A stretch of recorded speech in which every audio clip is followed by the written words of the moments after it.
Bismillahirrahmanirrahim. Assalamualaikum warahmatullahi wabarakatuh.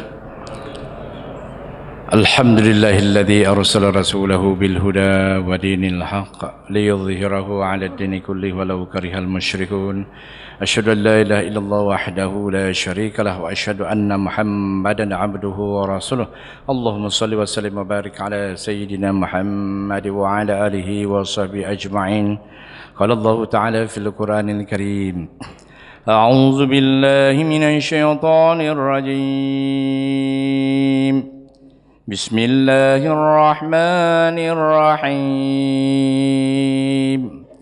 Ya ayyuhalladzina amanu in ja'akum fasiqun binaba'in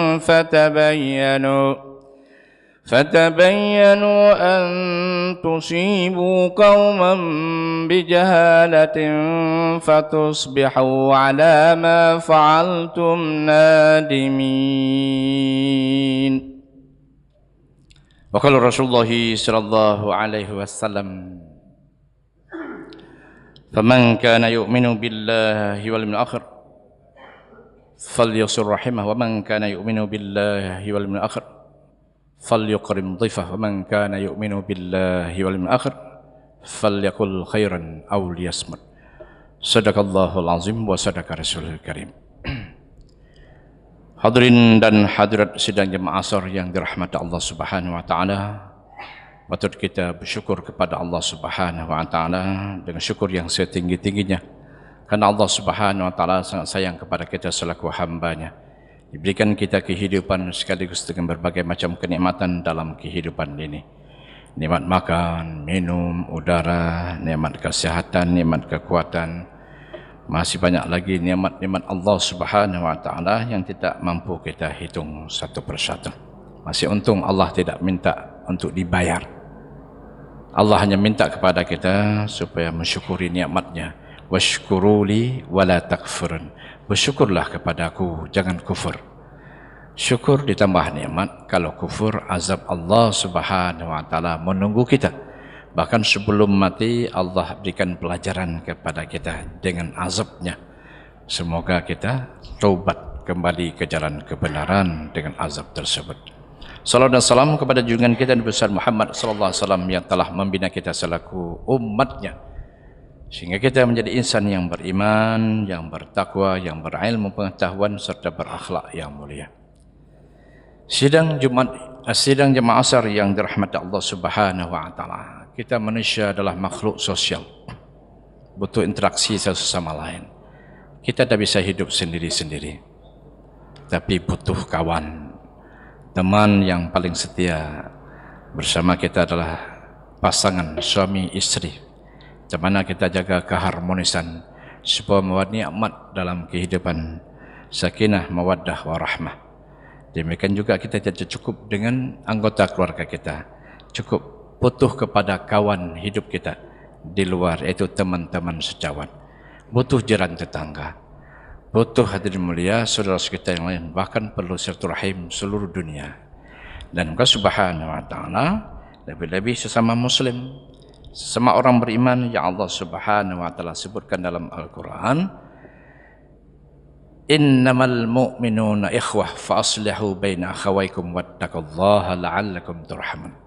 Sesungguhnya orang mukmin itu bersaudara, maka perbaguslah hubungan persaudaraan antara dua saudaramu. Bertakwalah kepada Allah, mudah-mudahan mendapatkan rahmat Allah Subhanahu wa taala. Maka silaturahim itu adalah penting sekali.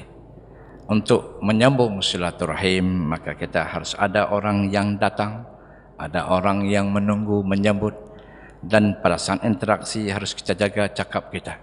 Dan hal ini dikaitkan oleh Rasulullah dengan iman. Faman kana yu'minu billahi wal akhir falyasir rahimah. Siapa yang beriman kepada Allah dan hari akhirat, sambunglah silaturahim. Wa man kana yu'minu billahi wal akhir falyukrim dhaifah. Siapa yang beriman kepada Allah dan hari akhirat, muliakanlah tetamu. Wa man kana yu'minu billahi wal akhir falyakul khairan aw liyasmut. Barang siapa yang beriman kepada Allah dan hari akhirat, berkatakanlah perkataan yang benar atau diam saja. perkataan yang benar adalah merupakan perkataan yang baik, yang membawa kita kepada keberkahan rahmat Allah Subhanahu wa taala. Maka itulah ujungnya itu penting. Kadangkala dengan datangnya orang dan disambut orangnya, lalu pembicaraan membuat renggang silaturahim. Kenapa? Ucapannya tidak baik. Maka kita diatur oleh Rasulullah SAW sampai percakapan dalam silaturahim pun harus baik. Apakah percakapan yang dikatakan oleh Allah itu suatu kebaikan atau perkataan yang baik? Dalam firman Allah Subhanahu wa taala, "Wa man ahsanu qawlan mimman da'a ila Allah wa 'amila shalihan wa qala innani minal muslimin." Adakah perkataan yang lebih baik pada mengajak manusia kepada Allah, beramal saleh dan mengatakan aku termasuk orang muslim, berserah diri, tunduk dan patuh kepada perintah Allah. Bangga kita dengan sebagai orang muslim. Nah, hadirin yang datang dikatakan beriman, yang menyambut juga dikatakan orang beriman, dan yang menjaga percakapan adalah juga orang beriman.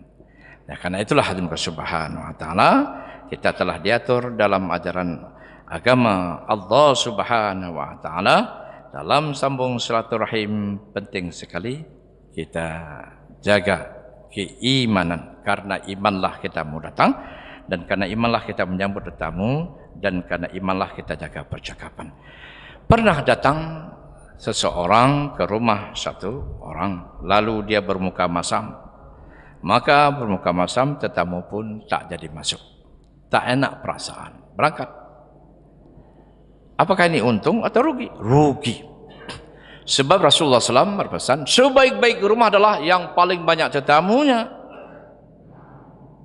Lalu datang tamu, apalagi orang soleh, membawa rahmat ke rumahnya itu. Apabila dia pulang balik, menarik dosa-dosa yang ada dalam rumah itu. Ya, ini penting. Dan hadirin mulia, sungguh disayangkan apabila kita datang tetamu tidak enak perasaan. Maka itulah perlu ciptakan suasana. Pertama, menyambut dengan senyuman manis.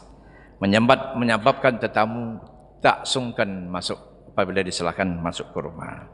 Itu manis. Apalagi disajikan dengan tanda-tanda kemuliaan berupa minuman, walaupun air putih yang hangat. Itu tanda kemuliaan, menyambut tetamu dengan penuh kemuliaan. Dan itulah dikatakan orang yang beriman. Cuman kita perlu ambil perhatian pada hari ini adalah dalam percakapan. Penting sekali ya, jaga. Sebab apa? Jangan sampai dengan percakapan merenggangkan silaturahim, apalagi memutuskan. Maka orang yang memutuskan silaturahim karena ucapannya itu, dia tidak dapat mencium bau syurga, apalagi masuknya. Kalau siapa yang memutuskan silaturahim tak dapat mencium bau syurga, apalagi memasuki, sungguh merugi. Nah, Allah Subhanahu wa taala, apalagi kalau ucapan itu sebagai ucapan provokatif, yang dikenal dengan sekarang adalah hoak atau hoax, kabar bohong. Ini bahaya, hadirin mulia, dan digolong sebagai orang fasik yang berbuat seperti itu, karena menimbulkan kebinasaan orang lain. Kenapa tidak, hadirin mulia? Karena berita-berita yang menurunkan derajat orang lain, yang memfitnah, berita bohong, menurunkan kemuliaan orang lain, itu bahaya, karena akan menimbulkan aksi, akan terjadilah pertempuran. Dan adu domba inilah yang dikatakan dengan ya namimah, dan merugi sekali orang-orang yang melakukan adu domba namimah ini.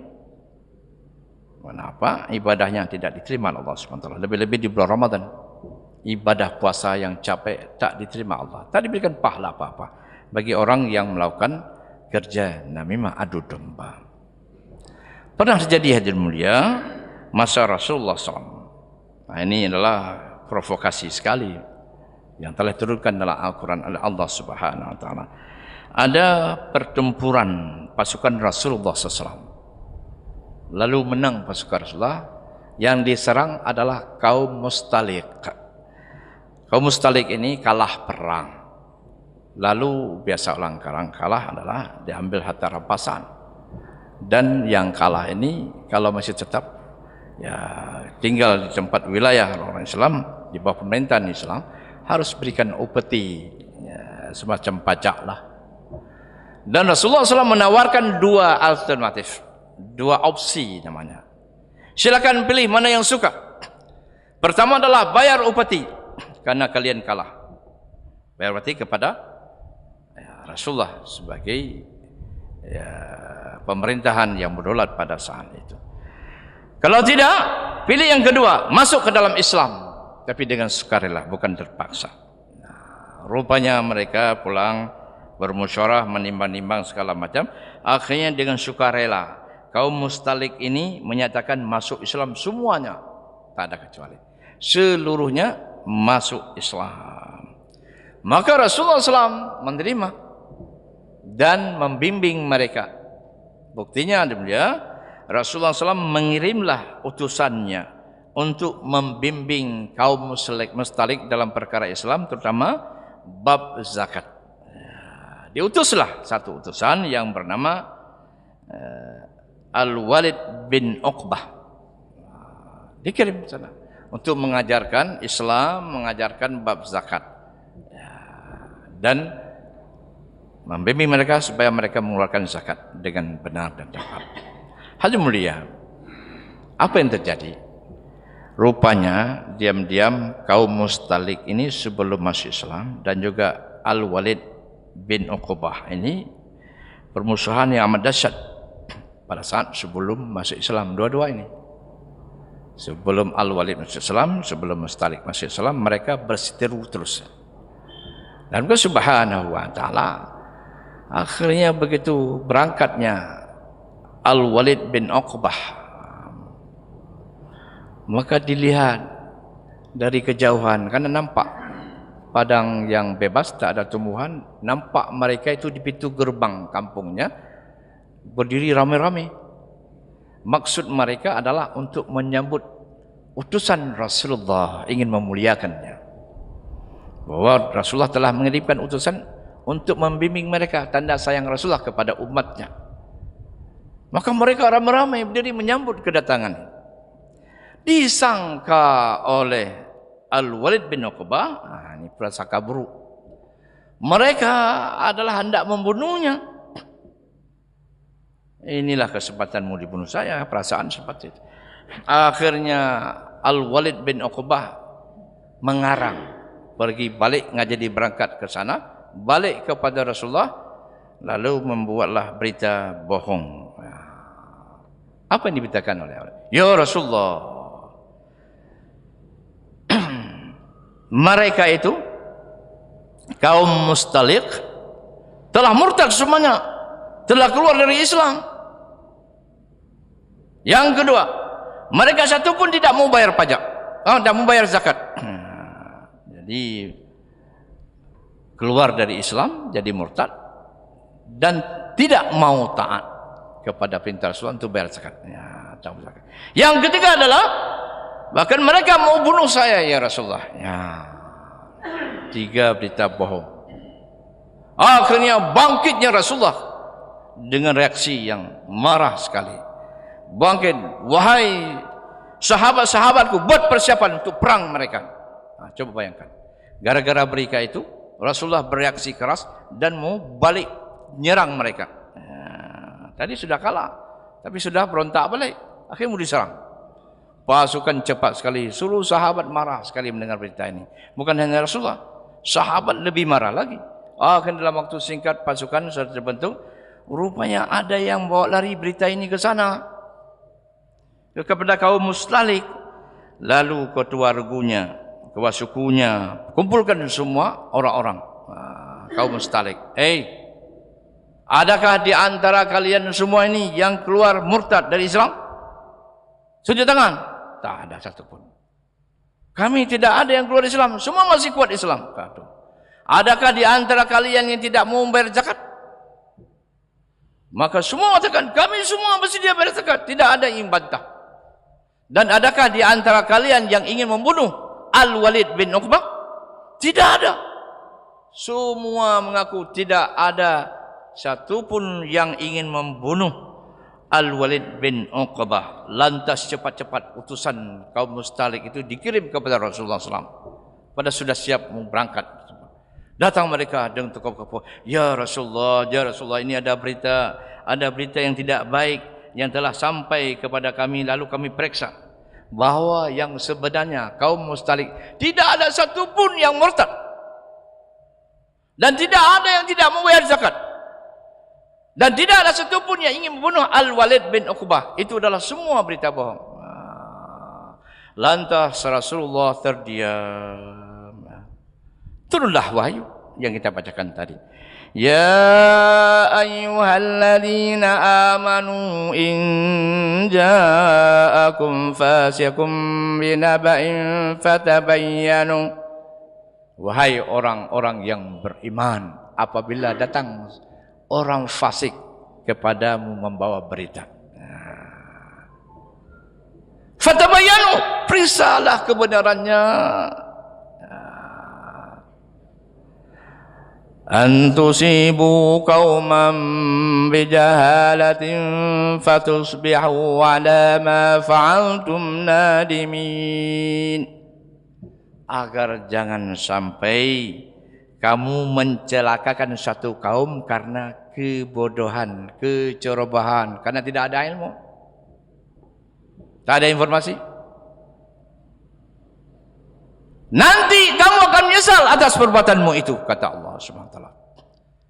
Berkebahan menyesal. Nyelagian berita, lalu kau geprang, kau bunuh, kau habis mati. Ternyata tidak benar. Menyesal tidak? Sangat menyesal. Mereka sudah beriman, sudah masuk Islam, mau belajar zakat, belajar salat, semua mau. Tak ada yang membantah. Lalu sudah terbunuh. Sangat menyesal, sangat menyesal. Karena itu sebelum beraksi datang berita, ini dari kaum fasik. Kita bohong. Periksa dulu beritanya ini. Jangan cepat-cepat ambil tindakan. Cukup berbahaya mulai zaman-zaman konflik ini. Orang-orang munafik ada di tengah-tengahnya. Orang fasiklah yang ingin memecah belah persatuan. Orang fasiklah yang ingin berbuat namimah, adu domba. Orang fasiklah yang berani berbohong. Dan ciri-ciri orang fasik, orang munafik kan sudah disebutkan oleh Rasulullah. Paling sering kita dengar itu. Ayatul munafiki salatun. Tanda-tanda orang munafik ada 3. Idza hadatsa kadzaba, apabila berkata bohong, dusta. Wa idza wa'ada akhlafa, wa idza, apabila dia berjanji ya ingkar. Wa idza tumina khana, apabila diberikan amanah maka dia berkhianat atas amanah tersebut. Nah, karena itulah hadirin mulia, ini musim-musim yang genting. Saya lihat perkembangan insyaallah. Mohon maaf.